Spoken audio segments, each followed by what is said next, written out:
From Wakefield, it's the Nolan Connection. My name is Nolan. Let's get this week Dawan Robinson to the show. And now, ladies and gentlemen, here's Nolan. And welcome back, ladies and gentlemen, to another edition of the show. Joining me now, this person who's joining me today, a Rhody legend, a Rhody icon. He played when I was a very young child at the University of Rhode Island. He was one of the first players to play at the now Ryan Center at URI. Yeah. So he has more prestige and one up on those who play nowadays and after him. He's one of a kind. He is a businessman, owner and founder of Life of Hoops. Like I said, a Rhody legend. He is the only Mr. Dawan Robinson. Dawan, how are you doing today? I'm good, man. How you doing? We do our best. You know, it's beautiful weather here in Rhode Island. It's 80s. I mean, I'm sure in the city Warwick and Providence is about 10 to 15 degrees hotter, but we can't complain. We like the days when it's 8 o'clock, gets dark at 8:30 and it's warm out. You don't have to worry about putting layers on. No, I just left. I just got back from Kentucky, Okay. and I spent a little bit of time in Nashville, and it was scorching there. Sure. It was so hot there. So I mean, coming back here, it feels beautiful. Yeah, it feels nice. I had Antonio Reynolds Dean on a few weeks ago, and he's down in Georgia, and he has shared nowadays that at this time of the year it's 100 degrees there. Yes, but that's as you know, as a coach, you know that the warmer it gets, the tougher the kids you find, and the better athletes and better hard work they get. I want to start off like this, and obviously these have been some weird times, some interesting times, some crazy times, and you've seen it front row and center with Life of Hoops. Now that stuff is sort of kind of quiet down, although nothing's ever gone forever. What's it been like to be out and doing this now full force again with Life of Hoops? I mean, AU season is always interesting. It's always fun. You know, the kids get a chance to get away, playing some tournaments outside of the state, see different things. You know what I mean? So it's a fun time for, I say, me in specific. I'm sure for the kids and also for the parents, because the parents get a chance to get away, connect with the other parents, and build like this family culture. So summertimes are always great times, especially for spring, summer at AAU.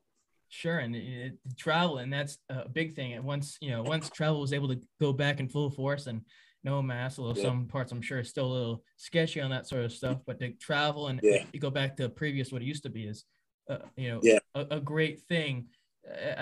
I'd like to go back from the beginning, peel back all the layers. You're a Philly boy in the city of brotherly love, and you've said in other interviews talking about how you knew of Rhode Island through magazines, and Kat was, a Rhody grad. And, not only is it a great place for music and a great place where music started, and not just sports in general, but a basketball hub for you prior to high school and URI and professional. Your relationship with basketball is what, not just in terms of being a fan, but having any sort of endeavors in the sport. Yeah, I mean, it goes deep. You know what I mean? Not only just on the court, it's a lot of things off the court that's very intriguing. You know what I mean? So I think the whole thing, just walking to some of these gyms, you know what I mean? It just bring back this feeling of you being a kid again and wanting to play. Sure. Just the balls bouncing on the floor, like little things like that. You know what I mean? It's always something small that just gives you that connection. I joke with this with others I've had on: Tom Garrett, Kenny Green, Mergensen, a lot of URI guys. Me, myself, a rec player through and through. No skill worth in terms of playing AAU, high school, college, definitely not college. And I like to say I'm a James Jones type of player. Plays 5 minutes, but misses a heck of a lot of shots, but still provides enough. And if I go 30 for 90, I still made 30 shots. But nothing like Philly ball, I know for sure. But I didn't come up playing AAU ball either. I was just on the street ball. You know, so I played street ball all the way up into high school. Sure. I didn't have the pleasure of playing AAU, playing in these tournaments. I played a small portion of AAU, probably like 3 months my whole life. And I never got a chance to go through what I'm seeing now with these kids that I got through AAU. You know what I mean? So I grew up kind of like you, just playing on the streets. Well, and I have two younger sisters. One, just played high school, middle school, but the other one plays basketball. And she's, pretty good. So she's traveled to some places to witness Yeah. it. So I have some sort of understanding. And I want to mention that you said in other interviews where the Rhody run back and other ones where you talked about how your experience of basketball younger, not playing till 10th grade in high school, no AAU experience. For you, did that make you appreciate more, seeing as you had started a little later in your youth playing compared to friends? No, because I always had that appreciation and love for the game. You know, it was just jumping from one style of play and going to another style of play. Like street ball was more strict. You know what I mean? Sure. There was a lot of rules and things that you couldn't do, as opposed to like playing in high school. I mean, I'm sorry, high school ball was strict, but street ball was more just do whatever you want. Yeah. You know what I mean? So I was kind of scared to really play like, all right, this is structured basketball when you're playing on a high school team. So it was just more of a fear of taking that jump to the next thing. But the appreciation and love was always since a kid. I always was the little kid dribbling the ball up and down the street. So I always had that appreciation. You know what I mean? Some of the guys who have played at URI, and there have been some people who clearly have gotten a lot of eyes looking at them for colleges and other stuff, and people who transfer in from other big time schools.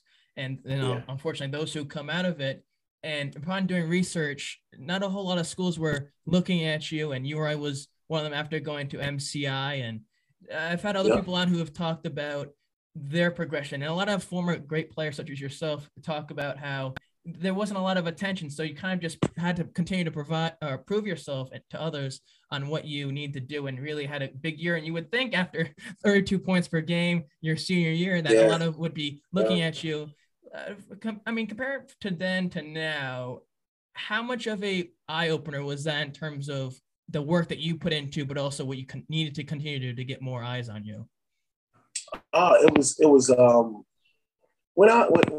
when like after my senior year, and I looked up and I had like not one Division 1, 2, 3 offer. It was kind of like I really didn't play for the offers. I just played for the love. I didn't even think about playing in college. I never thought about playing in the NBA.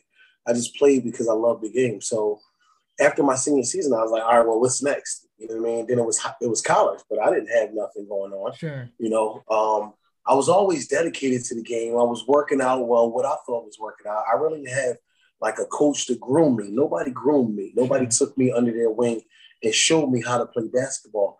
I just kind of figured it out. I was just basically winging it. You know, every team, there were certain new things that, like playing in high school, I had a coach that taught me different styles and techniques of playing high school basketball in terms of playing zone defense, all this other little stuff, you know what I mean? Moving the ball, having really set plays. But I didn't have nobody just bringing me up under their wing, showing me how to play the game. So it was different for me. You know what I mean?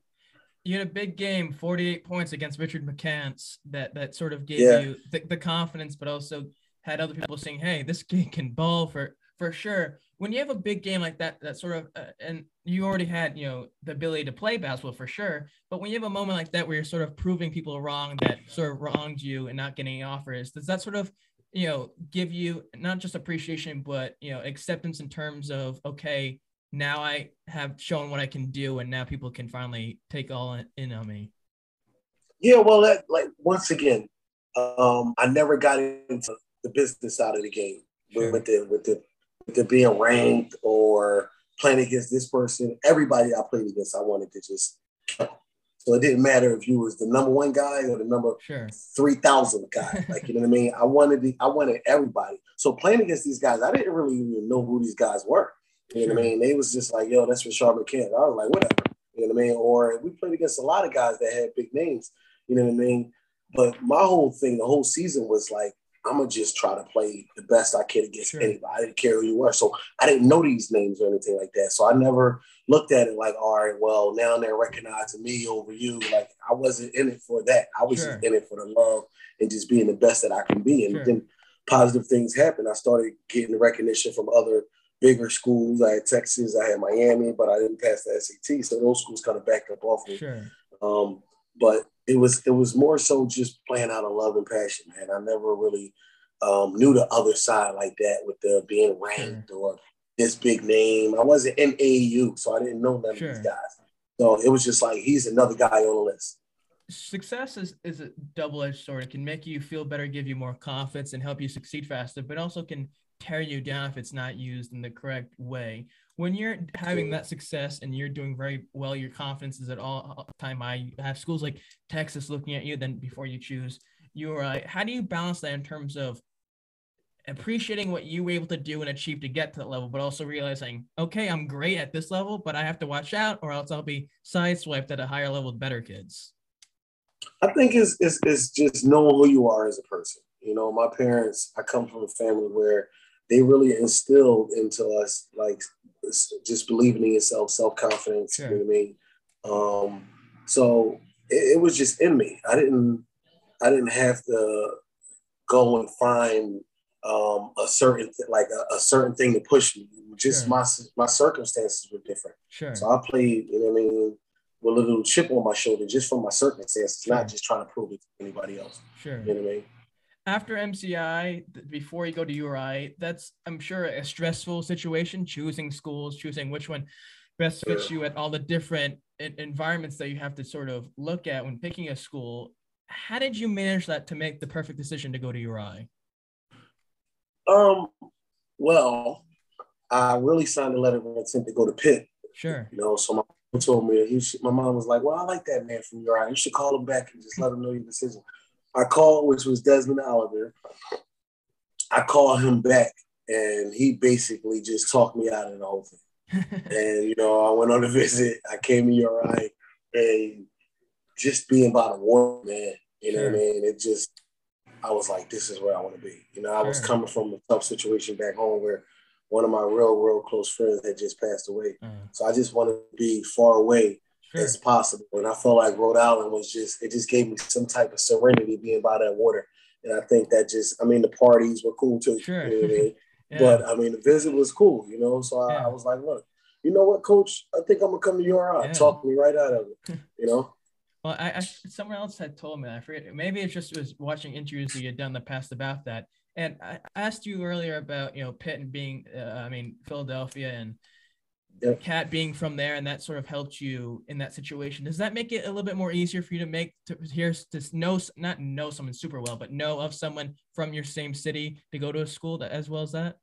Yeah, it did make it kind of an easier decision, especially somebody like Tino Mobley. Like, he had a big name, so it was like kind of like, why wouldn't you go there? Sure. A kind of star out of the city went there, so it was like, all right, you can follow in his footsteps. And so knowing that he went there, it was kind of, it made my decision a lot easier. You know what I mean?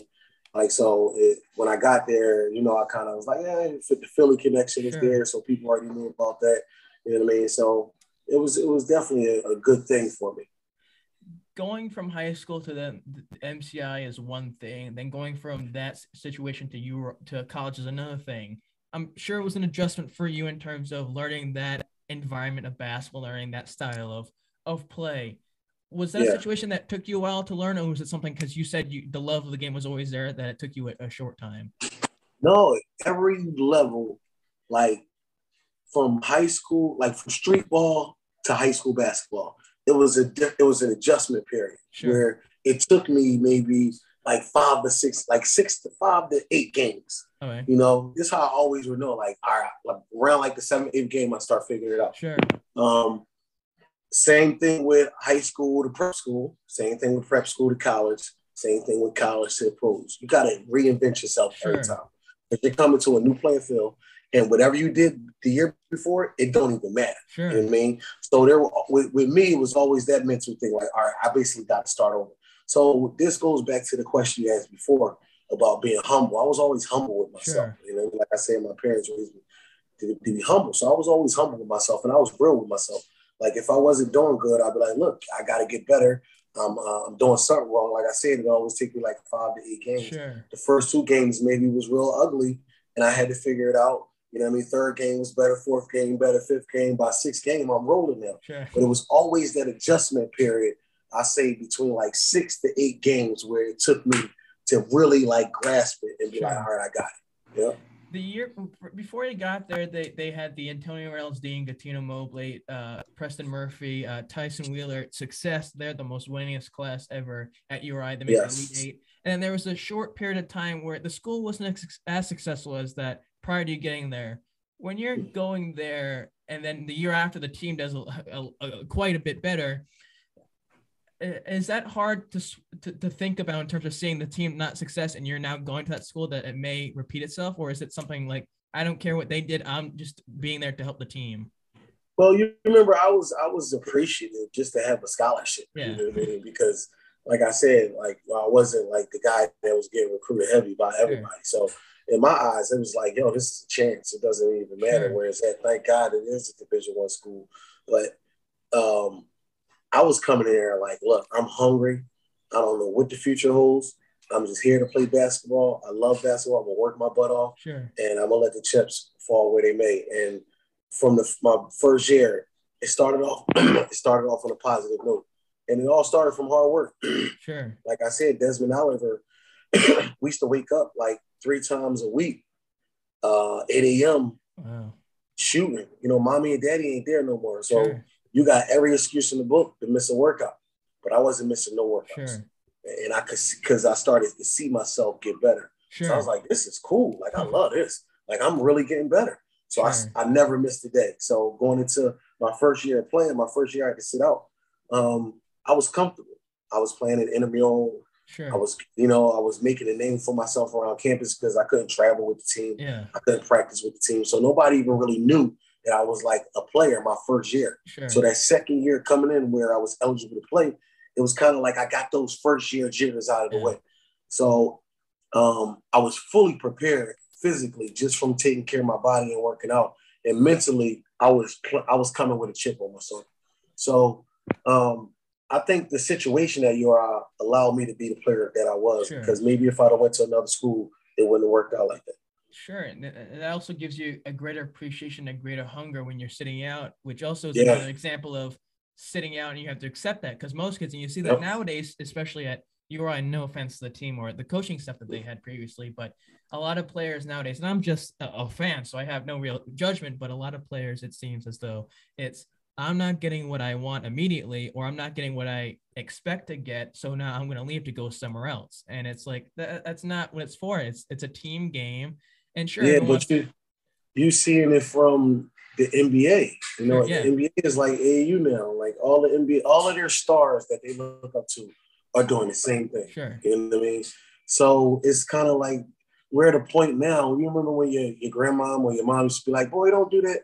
You know, back in my days, we never did that. Yeah. Like we're like, that's just the game now. Yeah. You know, there's no loyalty in this game, man. You know what I mean? Like the kids that go anywhere for a pair of sneakers. You know what I mean? Yeah. Or, you know, it's just the kids aren't mentally as strong as we used to be. Sure, yeah. So they easily, you can persuade them easily. Yeah. Easily. You know what I mean? So that's why it's a lot of transfers and stuff going on. But I feel like you should just tough it out, especially if the situation is not that bad. Yeah. And just play through it. You know what I mean? Yeah, because exactly. like I said, everywhere you go, you're going to have to start over. You don't want to always keep starting over. You don't want to be playing on 3 different teams in 4 years. It's not worth it, especially. And no offense to the athletes, they're phenomenal athletes. But if you're not someone who is extremely good, I mean, a player like Tyrese Martin leaves URI to play at UConn, great athlete, and he did well at UConn. Now look, he's playing for the Atlanta Hawks, and I just got finished watching his game. Yeah, and he's doing well, and you see Fast also playing overseas. It's tough when you're not as good, but. Whatever, that's it is what it is, as you said. Now, your sophomore year, Howard Smith is no longer there, as you said in other interviews, and you sort of took over from there, getting more touches, we're getting more play time. That's another situation of confidence and being careful of your ego going too high. How do you humble yourself? I mean, you said that, maybe this is a repetitive question, but when he leaves and you're taking over now, is it more of a big smile on your face to now that you're really going to be able to help the team? Yeah, you know, coming in, I thought I would have the chance to start. Sure. But Howie just knew he was a veteran, so he was sharper, you know. So I had to sit back and learn. And when he left, I was. How do you prepare and how do you stay humble? Sure. By working hard. Exactly. If you work hard, that's going to humble you. Yeah. You know, you're going to miss shots, you're going to make shots. But as long as you know you're doing everything in your control to be the best person and player that you can be, you're not going in with fear. There's no adjustment period Yeah. because you're mentally and you're physically ready. You know you put the work in, so there's nothing to fear. So that's how I went every season. I was always ready mentally and physically. Yeah. So coming in that season, I was ready. Sure. You know what I mean? And, a lot of good things happen. You know what I mean? But you got to be prepared for the moment because you're going to get your chance. You just got to be ready. Yeah. You got to be prepared and ready. You talked about your freshman year. You're sitting out and you're doing the rec ball and you're getting your name known across that. How are you able to have a higher work ethic? Because your statistics were phenomenal all throughout URI, and they were higher up than some players that you were playing with. How do you manage that in a situation to trying to be the best player that you can be on the court, whoever you're playing with? Was it a difficult thing, or is it just something that was second nature for you at URI? I think it's like it always goes back to the hard work. Like when you're living in the gym, it makes the game not easier. I'll say I don't like to say it makes it easier, but you can adjust to things differently. Sure. You know what I mean? You're hitting shots because you're prepared. I always go back to saying be prepared. The only way to be prepared is by living in the gym. You know what I mean? I feel like that handled all of my problems. No, I've never really worked like hard until I got to college. You know what I mean? And I started to see results. So that was everything for me, being in the gym. It answered all of my questions. It was the fix to all of my problems. If I wasn't shooting, I would get in the gym. If I wasn't scoring a lot of points, I would get in the gym. If I wasn't first team, I got to get in the gym. You know what I mean? So that's just how it was. If my grades wasn't right, I had to get in the gym. Like, no, exactly, I'm playing, but you know what I mean? It was just something like I knew where it all started from. It came from hard work. Everything came from the hard work. That's all that it's about. And if there's no work ethic, no nothing, you're not going to succeed. Yep. Mentioned earlier here, and it's been mentioned anywhere else, you were the first group of guys to play at the Ryan Center. When you're playing, whether it be your first year or when you were in your sophomore year, was that something that loomed over your head a lot, seeing as you probably wanted to be the first group to show a good image on at the Ryan Center? No, because that was one of the selling points of going to the university. It was like, oh, we got a new gym, you know what I mean? But I just looked at it like, look, I guess this just is the new beginning for for just the men's basketball program. We got a new arena, a new coach, a new class coming in, you know what I mean? So I never looked at it like anything like crazy special. I was just, like I said, it always, for me, I don't think anything got to me because I wasn't putting no pressure on myself. I was just playing out of love in the pre like I was just happy to be there, man. You know what I mean? So every game I came fully grateful and humble, ready to perform. So I never had nothing in my mind like, look, we gotta do good because it's a new facility. Like I wasn't even thinking about any of that. You know what I mean? You played for Jim Barron at URI, and he was there for a long time after that. Compared from as a player experiencing him as a new coach compared to you now being a coach, how was it like having him as a coach when you were a freshman or a sophomore, or even a junior and senior? I learned a lot from Jim Barron. You know what I mean? He taught me how to become a true point guard, and he taught me how to play defense. Like he got me to understand there was another element to my game. And before I didn't see that. Also, I had Howard Smith, who I was going with. He was strong as I don't know what, and he was a defender. So it got me to tap into my defensive side. And that was the side of the game that I just fell in love with. And it added a quality to my game. Like my later years in Europe, I was really on the teams to be just a pass first point guard, run the team, and guard the best players. And I got a joy. I love guarding the best players, Keeping the guy under his average was everything. Exactly. So I think it was huge. What I also admire about you, and I didn't experience it because I don't remember it, but a big headband guy playing at URI. Now I don't wear I wear a bandana because I'm a big tennis guy. I played in high school and I played at URI on the club team, and now it's become a staple of mine, and everyone points that out. For you, is that another version of you to make yourself known in the court, or different than the others to wear something like that now to be known as your thing to do? No, man. I was always just being me. You know what I mean? That was just a part. So I got a complex about my head, right? So I always wear hats, you know what I mean? Sure. And I will always like wear my headbands, you know? My headband was like putting my hat on, you know what I mean? And it had to be a certain way. You know, I got all different types of hats, so I will try to get all different types of headbands, you know what I mean? Sure. And I was serious about my headband. Like, you know what I mean? I would not play a game without my headband. Sure. And you know, at URI, Coach Barron got me to play like a couple games without my headband, which was like mission impossible. Yeah. But after I was like, you know what, Coach, I can't do this. Like, I gotta wear my headband. He was like, well, you can't wear it unless everybody wear it because we're a team. So I went out and bought everybody headbands. And they wore them for like 2 games, and then they stopped, and I just kept wearing mine. But it was that was a piece of who I am. You know what I mean? Like wearing my headband, that was like Superman when he putting his cape on. Exactly. Like, you know what I mean? Like if you saw me, you always saw me with a headband. You feel different. You feel weird without. You feel not physically naked, but you feel weird without. And then myself, I mean, I have longer hair, so when I'm playing tennis without a bandana, it just feels awkward. I've ruined plenty of hats on the tennis court that aren't tennis hats because the sweat line builds on the rim of the hat, and then you can't get rid of it, and you let it stains. So it's not worth it for you. What I also like about you see a lot of URI players, especially nowadays, who then get play professionally, have a successful career overseas. You had a successful career overseas. They also have some experience within NBA teams. You play for the Clippers summer league team, where you meet Cat again, or you see Cat again, and he takes you on social excursions in LA. For you, that experience, what was your mindset and work like in terms of trying to be at that level for the NBA? Once again, I was prepared. How I made it to the NBA was like a crazy story. You know what I mean? But I made it playing against my idol, Allen Iverson. You know what I mean? So I made it guarding him in kind of like a pickup. You know, it was like a workout. We was working out with the Sixers guys. You know what I mean? So I made it from my defense, which Coach Barron taught me in college to really add to my game. And like I said, I was working out like 3 times a day.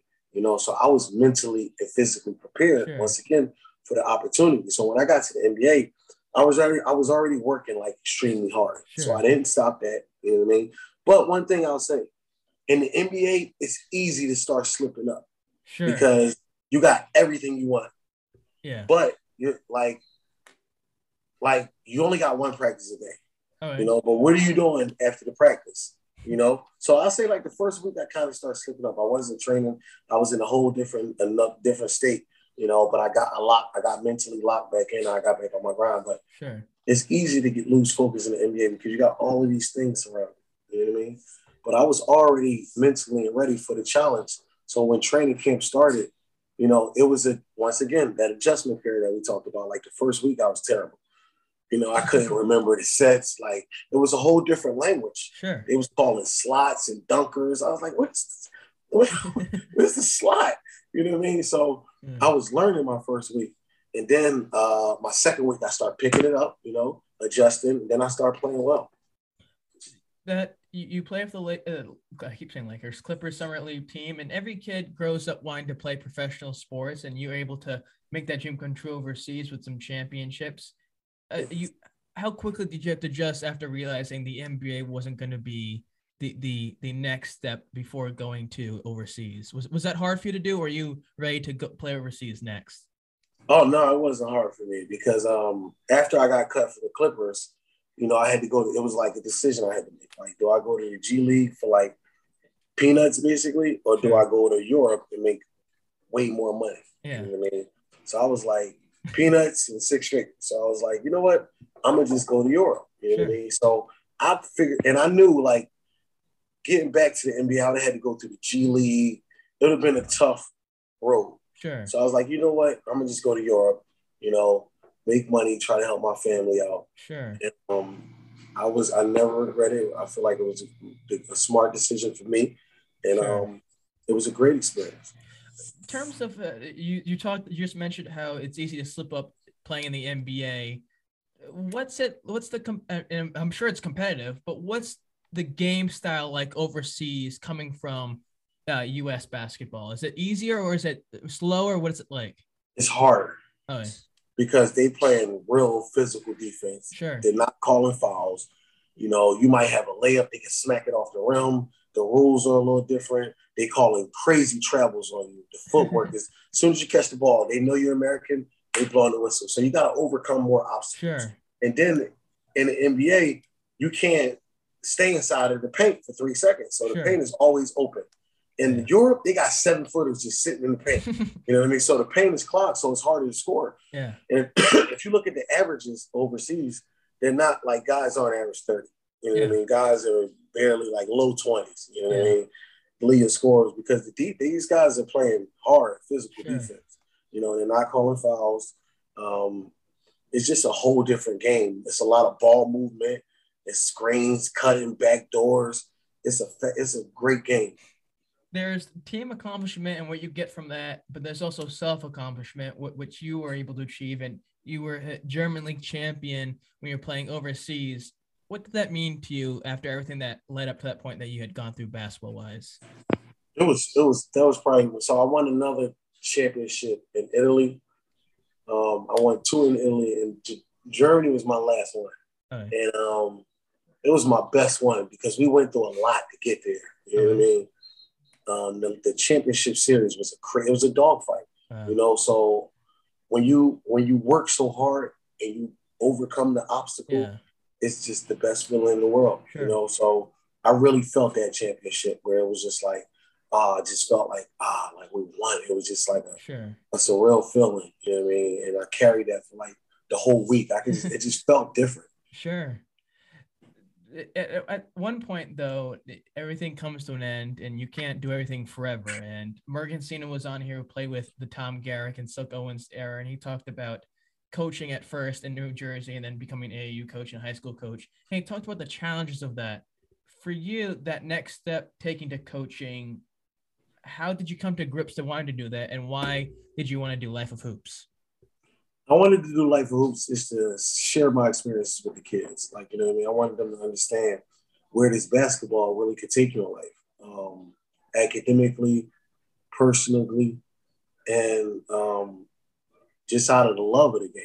You know what I mean? It could take you some wonderful places, and you can meet some wonderful people, and you can do some wonderful things.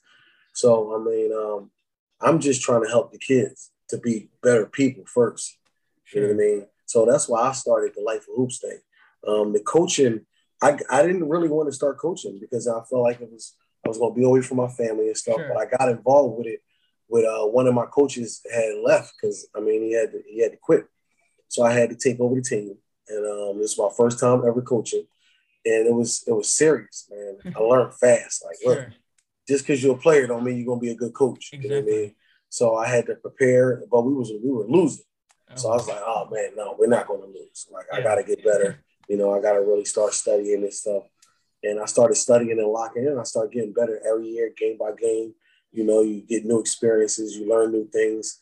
So that's how I got into the coaching. You know what I mean? Now, you know, once I'm in it, I'm in it now. Now I'm in it, and I love it. You know what I mean? And that competitive edge comes out me during these games.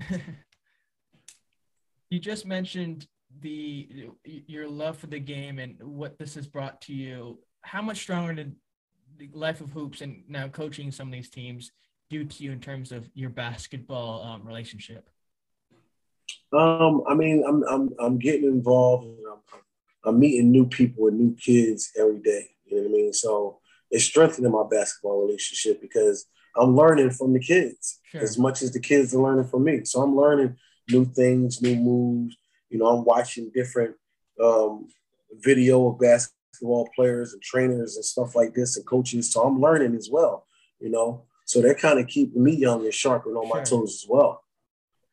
For you, you've had success. You're having success with Life of Hoops. It's doing well. It's being a success story. And for you, what does success in terms of basketball or sports mean to you? What's your definition of that? Because you've had success. I think success is just, it don't have nothing to do with it. You know, you can succeed in the loss. Sure. You know, so everybody's definition of success is different. Mine is just working hard and being the best person you can be. If you're seeing progression every year and you're doing the things that you can control, that's success. Sure. You know what I mean? You're being a good person. You're being a good teammate. You're not putting anyone down. You know what I mean? You're holding yourself accountable for all your mistakes, and you become a mature, better person and player. That's success in my eyes, because you're constantly getting better. Sure. And you're being real with yourself. That's success. You talking about, what you've been able to achieve, what you achieved at URI. What would it mean to you to see your number retired at URI? Oh man, that would be an emotional night, man. My number haven't even been retired in high school, so that would be the first time my number ever would have got retired. That would be something special. I mean, I hope they do that there, and I'm sure you have your own opinions, and that's neither here nor there, because we don't want to badmouth Thor Bjorn, but it's something that needs to be done. And I know when you spoke with Nathan Mook for Rhody Vault, he has mentioned that he's really preaching on that and really hoping that change, because you look in gyms, and I'm sure in your experiences you've seen gyms where they have numbers and all this other stuff retired, and you would like to see it, because people like yourself, Tom Garrick's Cats, all these people, they put in the hard work. And they've done this, and this is nowadays you see players get money. So you guys were doing it not for any monetary value, but you're doing this for the love of the game, as you said, and you hope it's done, because then you can look up, you can see someone like myself, born in the year 2000. That year there wasn't a whole lot. You had Lamar Odom just had left. It was unfortunate. Then you came in for a few years and it was good, and then it wasn't good afterwards. And now it was brought back. So you would like to see it, and it helps other kids, but. That's a conversation for another day. It's tough, you know what I mean, because a lot of, not only me, but it's a lot of greats that were before me, sure, you know what I mean, that probably feel, they would feel the same way if their numbers were retired, I'm sure. So the list goes on, man. There's a lot of other great players that I look at that were before me that were really, really good players, exactly, that I would like to see their names up there as well. Before I let you go, and once again, I appreciate the time you've given me to do this on today being Tuesday. There's a little segment I like to do called the one-word challenge. So what I do is I throw a few names of people, places, or things that have some connection to my guest this week, being the one and only Dawan Robinson. And you have to do your best to say a word or two, or even a sentence that comes to mind when you think of this thing. Are you ready? Yeah, I'm ready. Philly basketball. Gritty. Desmond Oliver.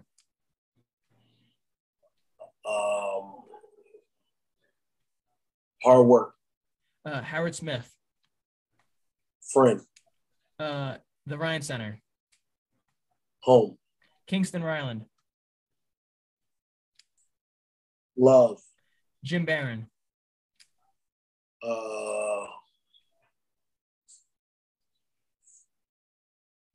Coach.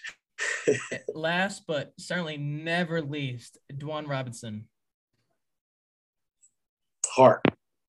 I certainly think so. It's evident within you and talking to you tonight. Well, Dawan, I want to say thank you for taking the time out to speak with me and share your love and passion, your perspective on the game of basketball, which transpires into life. No problem, man. Anytime. I appreciate you. Well, for all those out there who enjoy this, because why the heck wouldn't you? Subscribe, like, comment, share, and all that fun jazz, because down the line, when Dawan Robinson gets a D1 college coaching job and he wins the NCAA championship, you're going to look back and say, holy moly, this was an amazing episode, because it was. And when you see his number retired, you're going to say, I'm glad I watched it. That'd be crazy. Dawan, I give the time to you. Plug, promote, put out anything that you would like to share with the world. Oh, man, just follow me on Twitter, Instagram, Facebook at Life of Hoops, LIFE0FH00PS. Follow me, hit me up whenever you want to talk, whatever you need, just holler at me. Well, in the words of Johnny Carson, I bid you a heartfelt good night. Till next time, people. See you soon.